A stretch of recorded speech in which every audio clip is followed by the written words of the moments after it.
أهلا بكم في بخير بين بۆ زنجیرەی سێهەم لە بەرنامەی سندوقی ئیسلام. ئەم بەرنامەیە بە پرسیارێکی سیر و سەمەرە دەست پێ دەکەین. ئەم پرسیارە: ئایا پێغەمبەرێک هەبووە بە ناوی موحەممەد؟ بەڵێ، ئەم پرسیارە. ئەم پرسیارە ڕەنگە زۆر قورس بێت بۆ زۆرێک لە موسڵمانەکان ویان بۆ هەموو موسڵمانەکان. کاتێک پێیان دەڵێیت ڕەنگە لە بنەڕەتدا کەسێک بە ناوی موحەممەد نەبووە و نەژیاوە، ئیماندارێکی موسڵمان بە دڵنیایەکی تەواوە بڕوای بە چیرۆکی پێغەمبەر لە سەرەتاوە بۆ کۆتایی هەیە. بە جۆرەی قسەکانی کوڕی ئیسحاق، پێغەمبەر لە ساڵی 570 یا 571 لەدایک بووە. هاوسەرگیری لەگەڵ خەدیجە کردووە لە ساڵی 595 کە تەمەنی 25 ساڵ بوو، و خەدیجە تەمەنی 40 ساڵ بوو، و وەحی بۆ هات لە ساڵی 610 زاینی کاتێک تەمەنی 40 ساڵ بوو، و لە مەکە بۆ مەدینە کۆچی کرد لە ساڵی 622 زاینی، و دەوڵەتی ئیسلامی لە مەدینە ڕاگەیاند،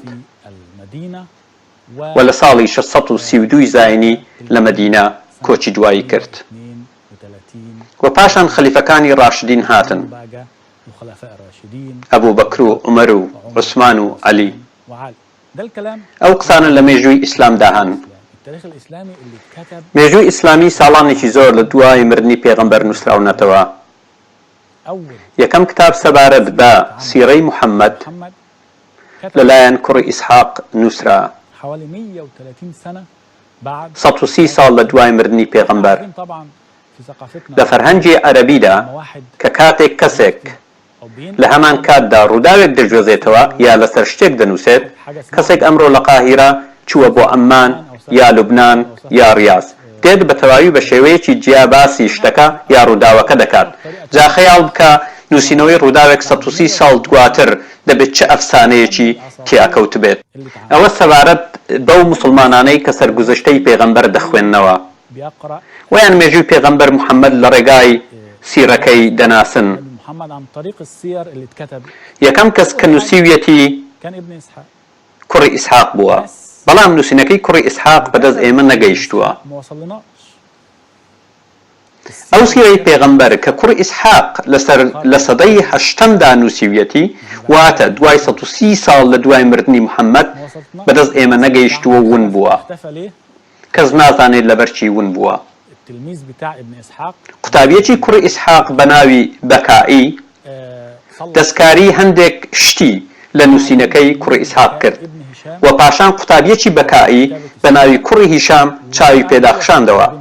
هەروە خۆی لە پێشەکی پردوو کە ئاماژەی پێکردووە ئەم سیرەی پاک کردوتەوە و ئەو شتانەی لابردووە کە ڕەنگە کەسایەتی پێغەمبەر لەکەدار بکەن، شتانێک کە ڕەنگە خەڵک بە هەڵە تێبگەن و بێتە هۆی زڕان و لەکەداربوونی ناوبانجی موحەممەد.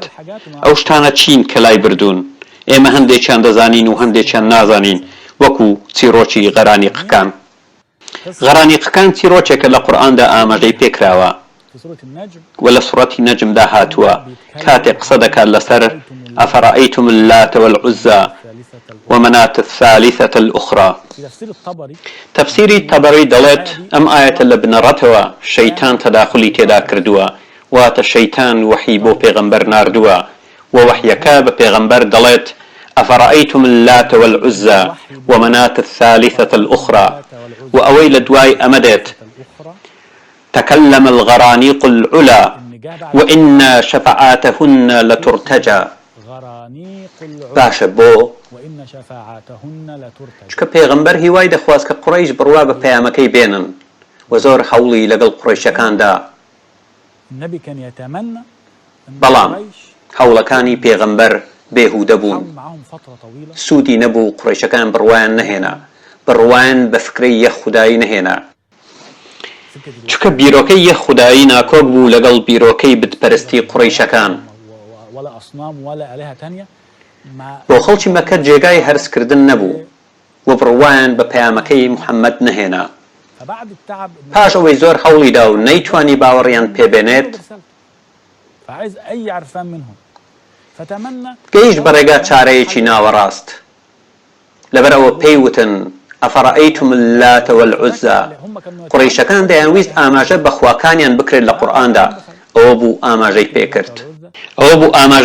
و وتی: ئەفەڕەئەیتم اللات والعوزا ومناة الثالثة الأخرى تكلم الغرانيق العلا وإن شفعاتهن لترتجى. وكاتك أميود خلشي مكة دڵیان خۆش بوو، پاشان بینی کە ئەمە کارەساتە، چکە بیرۆکەی یەخوایی نەهێشت و خستێجێر پرسیارەوە کە خودی خۆی ئەمە پەیامەکەی بوو لە پێناو ئەمەدا هاتبوو. پاشانم ئاەتی سڕیەوە و گوتی کە گوایە شەیتان زەفەری پێبردووە و لە بنجوەی خوێندوویەتی، وەگوتی هەموو پێغەمبەرێک هیوای ئەوە دەخوازێت کە شەیتان تەداخل بکات لە ئامانجەکانی. ئەوە بوو ئەم ئاەتەی سڕیەوە و ئاەتێکی تری لە شوێندانا وتی: فلكم الذكر وله الأنثى إن هي إلا أسماء سميتهما. بەم شێوە هەڵەکەی چارەسەر کرد. لەبەرچی باسی ئەم چیرۆکە دەکەم؟ چونکە کوڕی ئیسحاق لە سیرە ئەسڵیەکەی باسی ئەمەی کردبوو. کاتێک کوڕی هیشام ئەمەی خوێندبووە هەستی بە شەرمەزاری کردبوو. چۆن دەبێت پێغەمبەر بێت و وەحید لەلایەن شەیتانەوە بۆ داببەزێت؟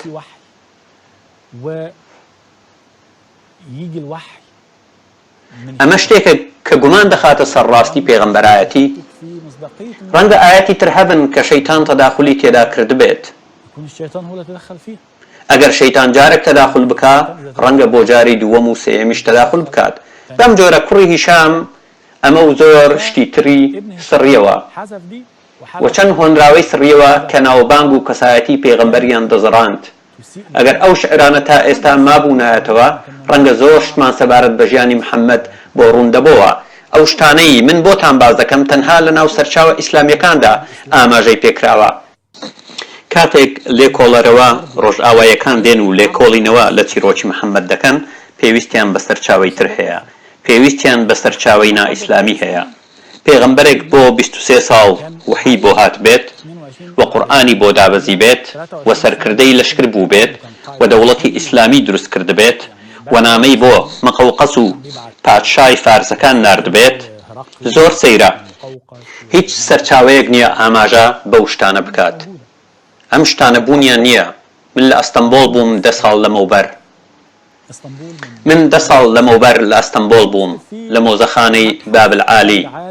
نامەیەکی پێغەمبەرم بینی کە بۆ هەرقڵ پادشای ڕۆمەکان ناردبووی، کە تیایدا بە هەرقڵ دەڵێت ببە بە موسڵمان و خۆت بدە بەدەستەوە.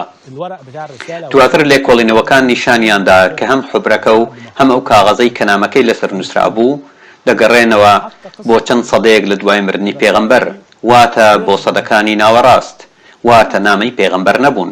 تەنانەت چیرۆکی ئەم نامانە ڕاستیەکەی زۆر نامەنتەقین، هەر بەڕاستی زۆر نامەنتەقین.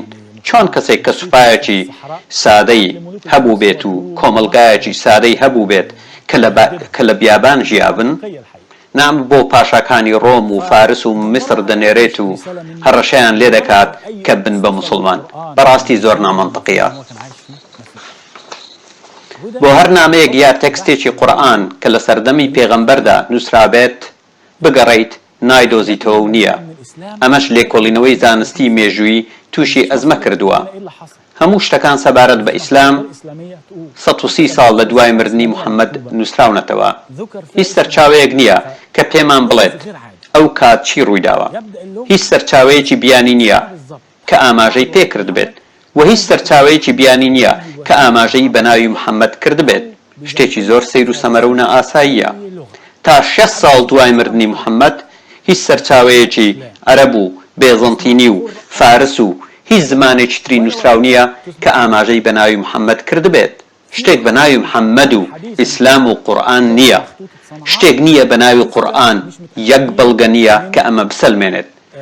دەستنووسی قورئان هەیە کە لەم دواییانە دۆزراونەتەوە، وەکو کۆپیەکەی سەنعا. تا ئێستاش دڵنیانین کە تەمەنی حوبرەکەی چەندە. ئەم کۆپیە لە مزگەوتی گەورەی سەنعا لە ساڵی 1972 دۆزرایەوە. وەشیکردنەوەی کاربۆنی چواردە بۆ ئەم قورئانە تا ئێستا یەکلایی نەبۆتەوە. پێدەچێت کە بۆ سەردەمی عەبدولمەلیکی کوڕی مەروان واتە ئەمەویەکان بگەڕێتەوە.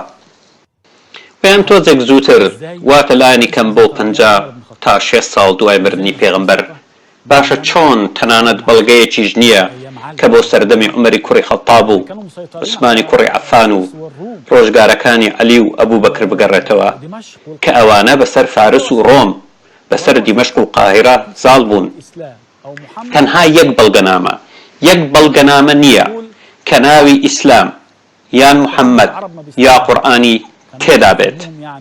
هەر هەمووی دەڵێت عەرەب، تەنانەت عەرەبیشیان بەکار نەهێناوە، بە سەراسین و هەجەرەکان و ئیسماعیلیەکان ناویان بردوون. بەداخەوە کە ئەو قسەیەش دەکەم ئەو وشەیە کە زۆرتر بەکاریان هێناوە بەربەریە درڕندەکان بووە، واتە ڕەنگدانەوەی ئەو ڕۆفتار و هەڵس و کەوتانە بووە کە کردویانە کاتێک شوێنێکیان داگیر کردووە. لایەنی کەم وڵاتەکان بەم شێوە ئیسلامیان بینیوە، کەواتە چۆن دەتوانین لە ڕووی مێژوویەوە مامەڵە لەگەڵ محەممەد بکەین. بۆ ماوەی 6 ساڵ شتێک بە ناوی محەممەد بوونی نەبووە. لێکۆڵەرەوە بیانیەکان لەسەر ئەمە دابەش بوون، بەشێکیان ناچارن سەرچاوە ئیسلامیەکان وەک خۆی وەربگرن و سیر بکەن. دەڵێن تاو مادام کوڕی ئیسحاق وتوویەتی پێغەمبەر لە ساڵی 571 لەدایک بووە، هیچ ڕێگا چارەیەکی ترمان نییە. ئەمە قبول دەکەین کە لە شارێک ژیاوە بە ناوی مەککە و دواتر چووە بۆ شاری مەدینە یا یەسرەب، واتە ئەو زانیاریانە وەردەگرین و لەسەر ئەو بنەمایە مامەڵەی لەگەڵ دەکەین. بەشی دووەمی لێکۆڵەرەوەکان دەڵێن نەخێر دەبێت سەیری نووسینەکان و دراوەکانی ئەو کاتە بکەین بۆ ئەوەی لە ڕاستی و دروستی مەسەلەکە تێبگەین. لێکۆڵەرەوەکان چیان بینی لەو دراوانەی کە دەگەڕێنەوە بۆ سەردەمی سەرهەڵدانی ئیسلام؟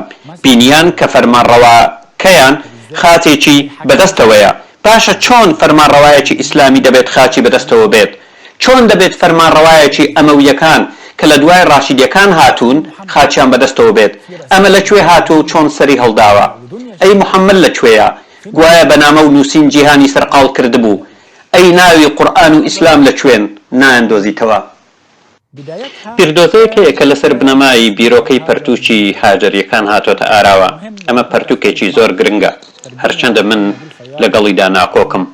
ئەم پەرتووکە لە نووسینی پاتریشە کرۆن و مایکل کۆکە و دواتر دکتۆر نەبیل فایز وەری جێراوەتە سەر زمانی عەرەبی.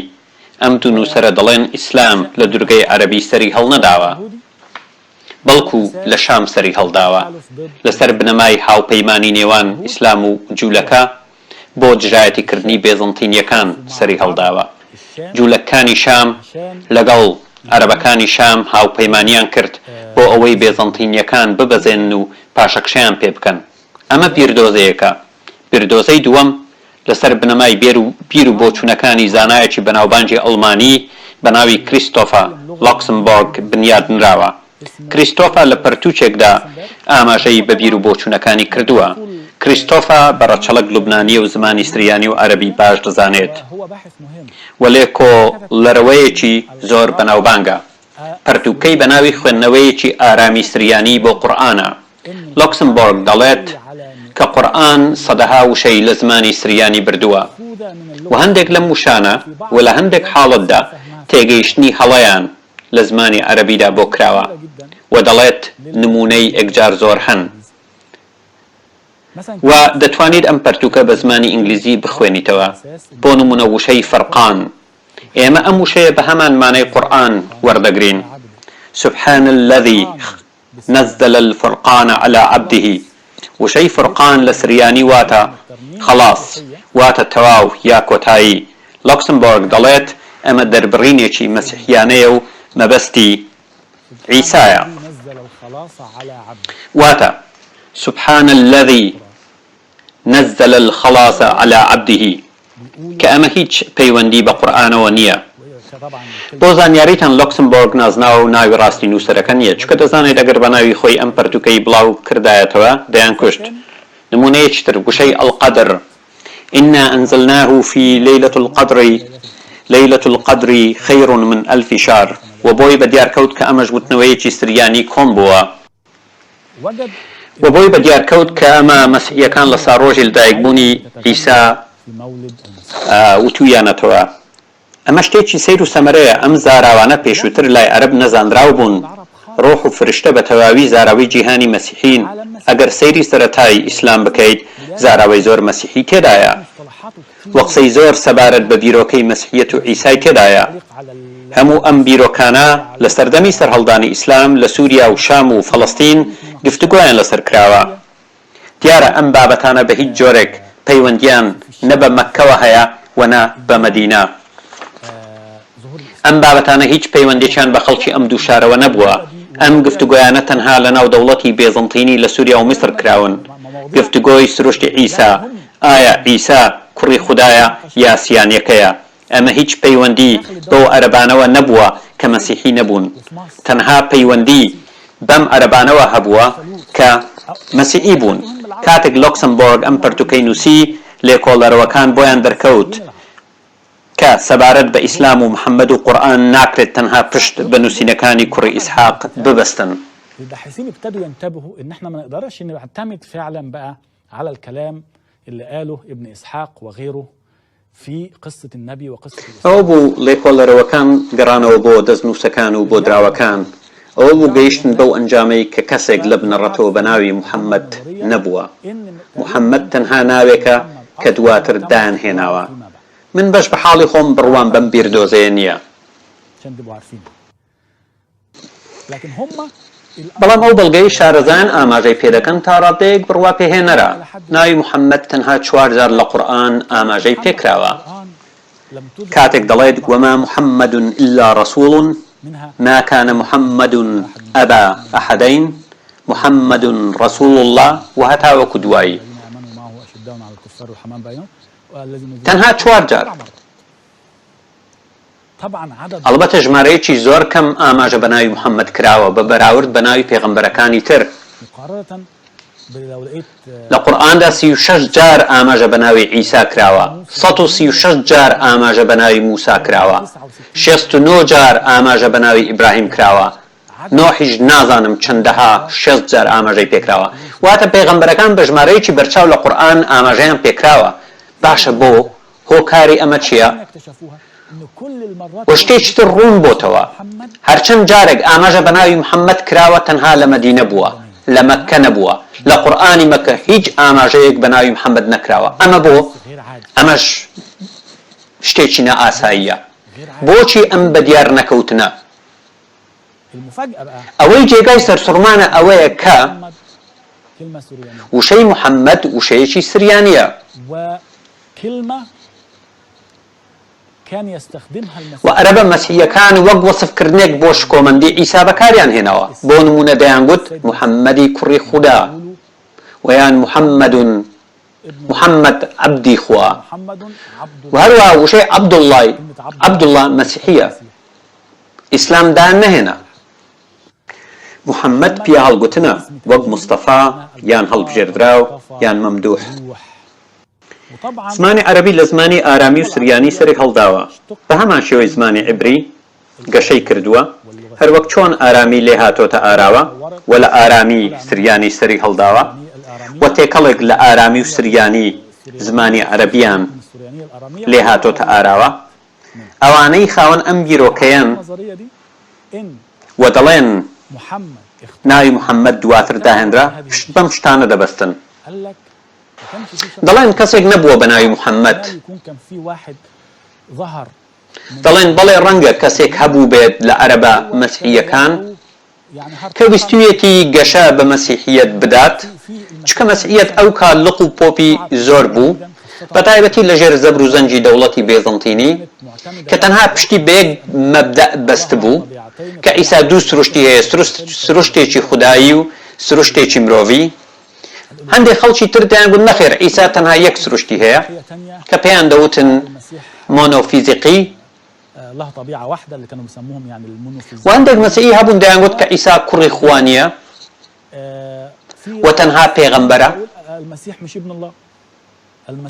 بەبێ گومان تیرەی مەسیحی لەم جۆرە هەبوون و پێدەچێت کە ئیسلام ئەم تیرەیە داهێنابێت و بۆ ماوەیەکی زۆر بە ئیسلام ناوی خۆی نەدەهێنا لە سەرەتا شتێکی سربەخۆ بە ناوی ئیسلام نەبوو. ئەو پرسیارێک کە خەڵک دەیکات دەبێت خۆمان بگەڕێن بۆ ئەوەی بگەینە ڕاستیەکەی. نابێت پشت بە قسەی کوڕی ئیسحاق و فڵان و فیسار ببەستین. لەبەرچی هیچ ئاماژەیەک بە ناوی محەممەد لە قورئانی مەککەدا نییە، لەبەرچی تەنها 4 جار لە قورئانی مەدینە ئاماژەی پێکراوە، لەبەرچی یەک دۆکیومنتی عەرەبی نییە کە ئاماژە بکات کە ئەبوو بەکر و عومەر و عوسمان چێن لە ڕۆژگارەکانی دەسەڵاتیان. نەمۆریان هەیە و نەنامەیان هەیە. ئەی دەسەڵات نەبوون ئەو دۆکیومنت و بەڵگانە چیان بەسەر هات؟ یان دەیانەوێت ڕاستیەکی دیاریکراو سەبارەت بە سەرهەڵدانی ئیسلام بشارنەوە؟ ئایا بەڕاستی ئیسلام لە سەرەتای سەرهەڵدانی مەسیحیەت بووە و دواتر گەشەی سندووە و ڕۆڵی هەبووە بووە بە دینێکی سەربەخۆ؟ ئایا ئیسلام دواتر داهێنرا؟ ئایا کەسایەتی پێغەمبەر داهێنرا؟ هەوڵ دەدەین لە بەرنامەی داهاتوو وەڵامی هەندێک لەم پرسیارانە بدەینەوە و داخلی بابەتی تایبەت بە سیرەی پێغەمبەر بین، ئەو بابەتانەی کە تا ئێستا بێدەنجیان لێکراوە، سەرگوزەشتەی محەممەد چۆن بووە و چۆن نووسرا، بۆ چێ نووسرا و لەلایەن چێ نووسرا. ئەو پرسیارانە کە لە سەدەکانی پێشوو گوێمان خست مەبەستی ئێمە دووبارە بیرکردنەوەیە.